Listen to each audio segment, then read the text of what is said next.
Blanche-Neige, des frères Grimm. C'était au milieu de l'hiver, et les flocons de neige tombaient comme des plumes. Une reine était assise près de sa fenêtre au cadre d'ébène et cousait. Et comme elle cousait et regardait la neige, elle se piqua les doigts avec son épingle, et 3 gouttes de sang en tombèrent. Et voyant ce rouge si beau sur la neige blanche, elle se dit « Oh, si j'avais un enfant blanc comme la neige, rouge comme le sang et noir comme l'ébène !» Bientôt elle eut une petite fille qui était aussi blanche que la neige, avec des joues rouges comme du sang et des cheveux noirs comme l'ébène, ce qui fit qu'on la nomma Blanche-Neige. Et lorsque l'enfant eut vu le jour, la reine mourut. Un an après, le roi prit une autre femme. Elle était belle, mais fière et hautaine à ne pouvoir souffrir qu'aucune autre la surpassât en beauté. Elle avait un miroir merveilleux, et quand elle se mettait devant lui pour s'y mirer, elle disait « Petit miroir, quelle est la plus belle de tout le pays ?» Et le miroir répondait « Madame la reine, vous êtes la plus belle. » Alors elle était contente, car elle savait que le miroir disait la vérité. Mais Blanche-Neige grandissait et devenait toujours plus belle. Et quand elle eut 7 ans, elle était aussi belle que le jour, plus belle que la reine elle-même. Comme celle-ci demandait une fois à son miroir « Petit miroir, quelle est la plus belle de tout le pays ?» Il lui répondit aussitôt « Madame la reine, vous êtes la plus belle ici, mais Blanche-Neige est 1000 fois plus belle que vous. » La reine, consternée, devint livide de rage et d'envie. Depuis ce moment, la vue de Blanche-Neige lui bouleversa le cœur, tant la petite fille lui inspirait de haine.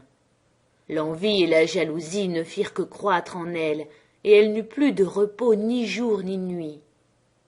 Enfin, elle fit venir son chasseur et lui dit « Portez l'enfant dans la forêt, je ne veux plus la voir devant les yeux.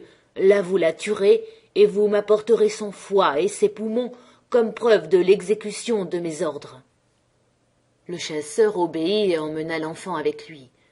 Et quand il eut tiré son couteau de chasse pour percer le cœur de l'innocente Blanche-Neige, voilà que la petite fille commença à pleurer et dit « Mon bon chasseur, laisse-moi la vie, je courrai dans la forêt sauvage et ne reviendrai jamais. » Elle était si belle que le chasseur eut pitié d'elle et dit « Va, pauvre enfant. » Il pensait en lui-même « Les bêtes féroces vont te dévorer bientôt. » Pourtant il se sentit le cœur soulagé d'un grand poids à l'idée qu'il avait pu se dispenser de l'égorger.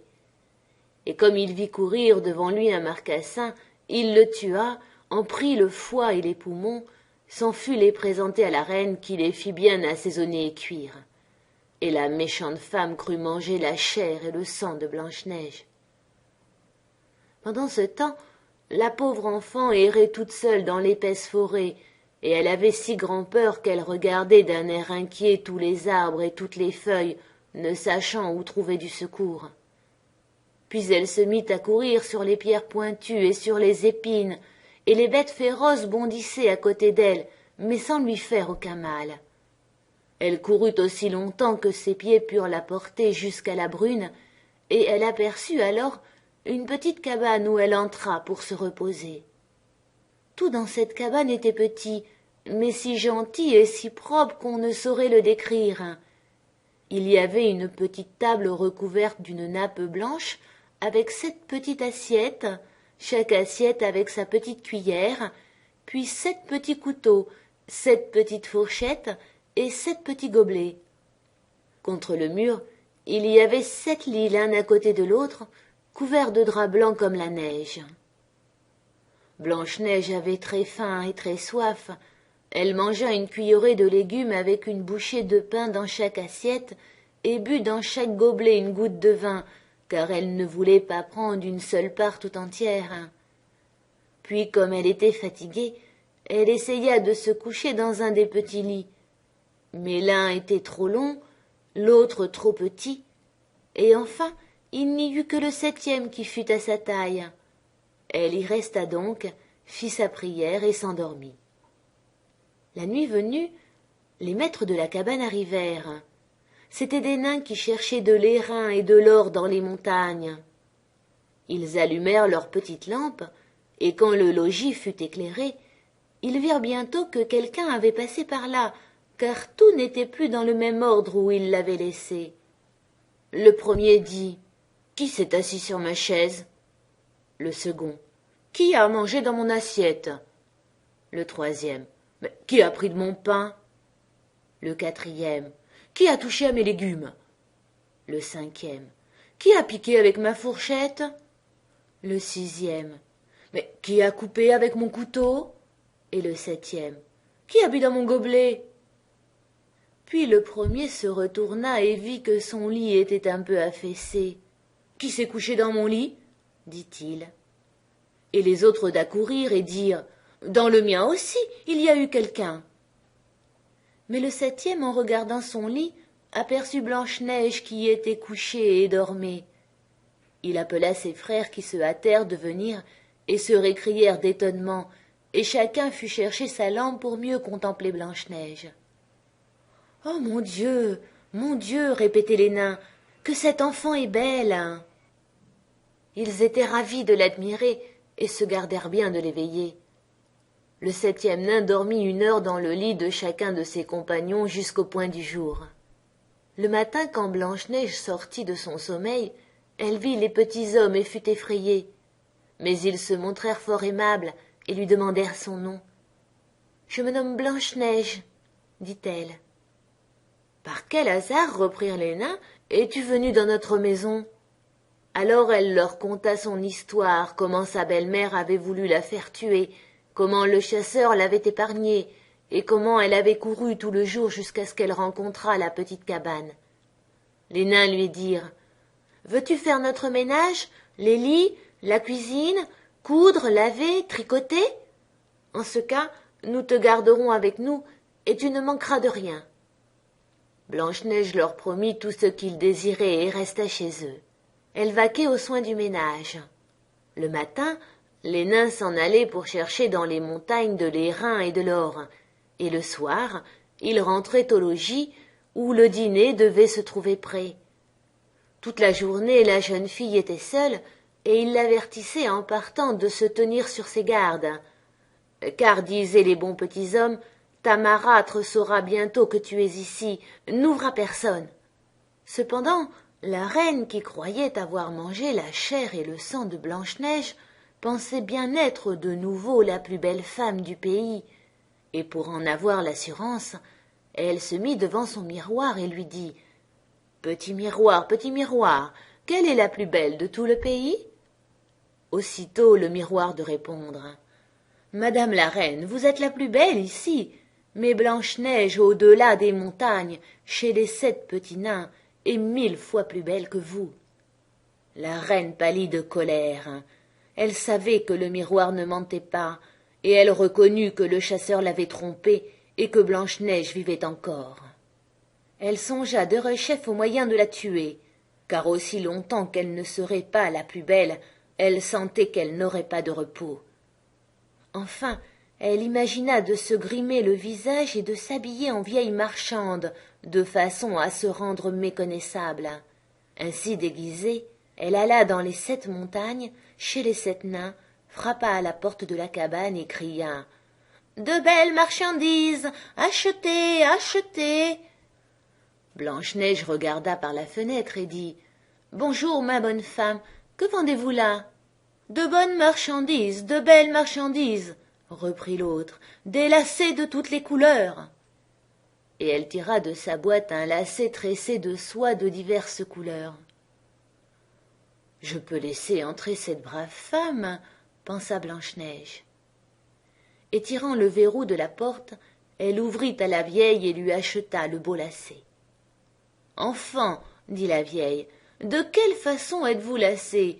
Je vais vous montrer comment il faut faire. » Blanche-Neige, sans aucun soupçon, se plaça devant elle et se fit lacer avec le nouveau lacet. Mais la vieille le serra si fort que la jeune fille en perdit la respiration et tomba comme morte. Maintenant tu as fini d'être la plus belle, dit la marâtre, et elle s'en alla au plus vite. Vers le soir, les 7 nains revinrent à la cabane, mais quel ne fut pas leur trouble en apercevant leur chère Blanche-Neige étendue par terre sans mouvement et comme inanimée. Ils la relevèrent, et quand ils eurent vu le lacet qui l'étranglait, ils le coupèrent. Alors elle commença à respirer faiblement et revint à elle peu à peu.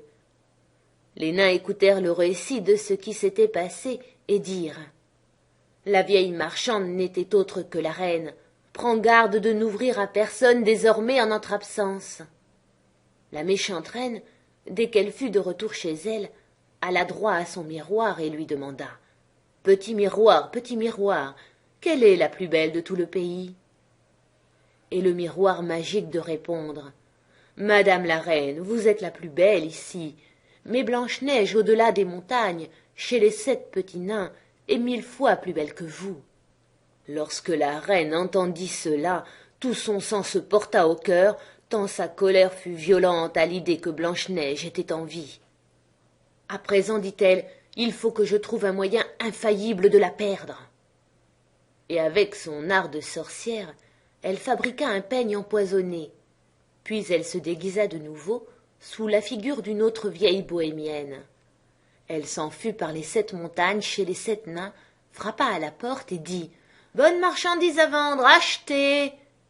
Blanche-Neige regarda par la fenêtre, mais elle répondit « Je ne dois faire entrer personne, passez votre chemin. »« On vous permettra bien de regarder seulement, » repartit la vieille, qui tira le peigne empoisonné et le mit sous les yeux de la jeune fille.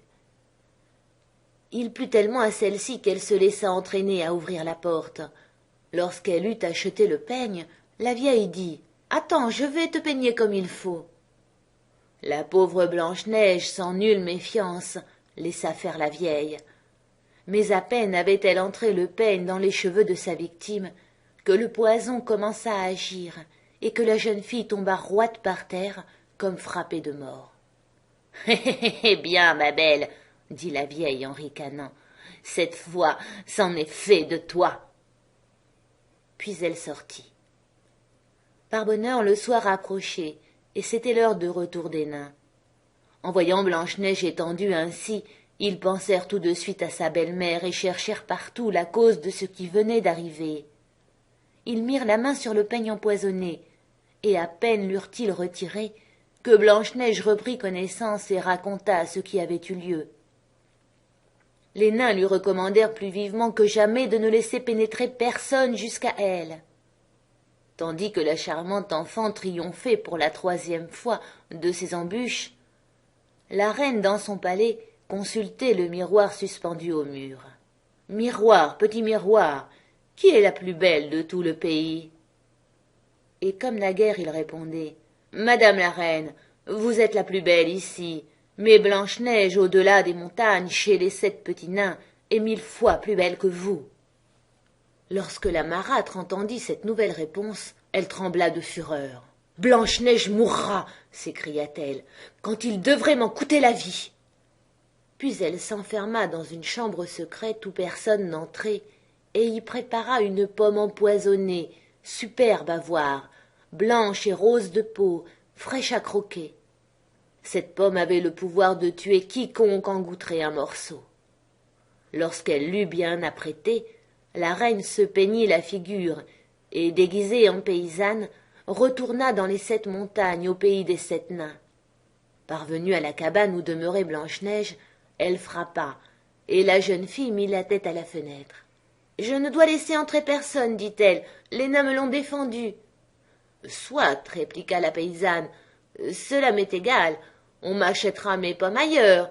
Tenez, en voici une, je vous la donne. »« Non, dit Blanche-Neige, je ne dois rien prendre. »« Auriez-vous peur de quelque poison ?» dit la vieille. « Regardez, voici ma pomme coupée en 2 moitiés. Mangez la rouge, je mangerai la blanche. » Mais la pomme était préparée avec tant d'art que seul le côté rouge était empoisonné.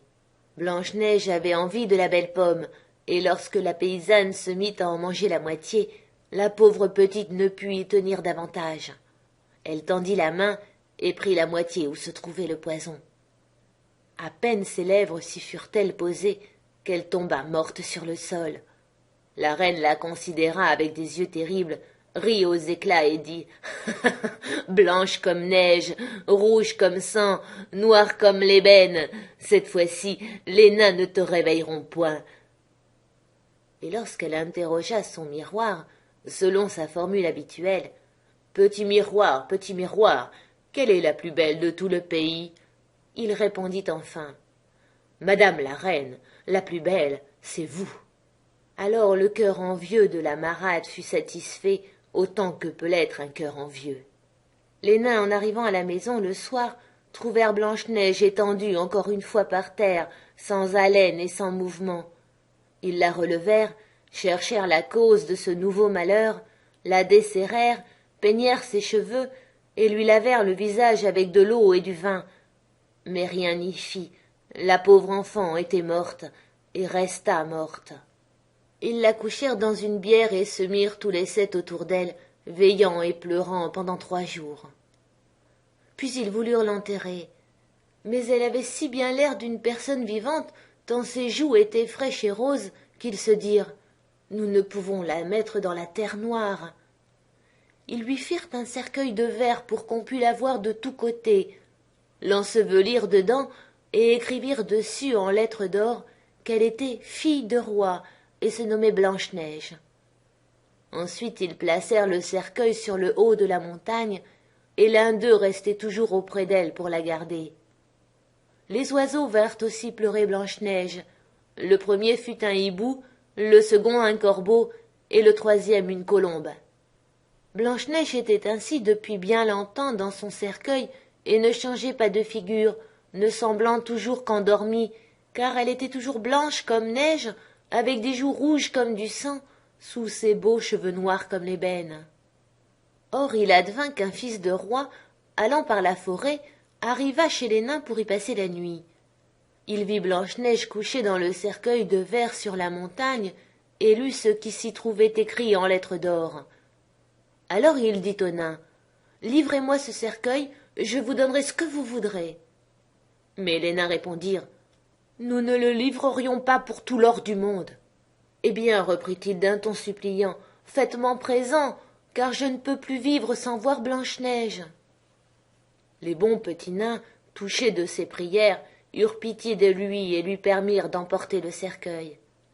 Les gens du prince le soulevèrent sur leurs épaules, mais ayant heurté du pied une grosse racine, ils tombèrent, et par l'effet du choc, le cœur de la pomme sortit du gosier de Blanche-Neige. Presque aussitôt, elle rouvrit les yeux, se redressa et dit « Mon Dieu, où suis-je » ? « Avec moi qui t'aime plus que tout au monde » s'écria le fils de roi plein de joie. Et il lui raconta ce qui s'était passé. « Viens avec moi dans le château de mon père, dit-il, et tu seras ma femme. » Et Blanche-Neige sentit bien qu'elle l'aimait aussi, et elle s'en fut avec lui, et la noce fut préparée en grande pompe. On n'oublia pas d'inviter la méchante belle-mère à la fête. Lorsqu'elle se fut parée de ses plus riches autours, elle se mit devant son petit miroir et dit « Petit miroir, quelle est la plus belle de tout le pays ?» Le miroir répondit « Madame la reine, vous êtes la plus belle ici, mais la jeune reine est plus belle que vous. » La méchante femme se récria de fureur. Dans son trouble, elle ne savait plus que faire. Tout d'abord, elle ne voulut plus aller à la noce. Mais bientôt, elle changea de résolution et n'eut point de repos qu'elle ne fût partie pour voir la jeune reine. Et lorsqu'elle entra, elle reconnut Blanche-Neige et resta immobile de terreur et d'angoisse. Mais on avait déjà mis des pantoufles de fer sur un feu de charbon ardent et on les apporta toutes brûlantes. Il lui fallut chausser ses pantoufles rougies au feu et danser avec. Elle fut condamnée à danser jusqu'à ce qu'elle eût les pieds consumés et tomba roide morte.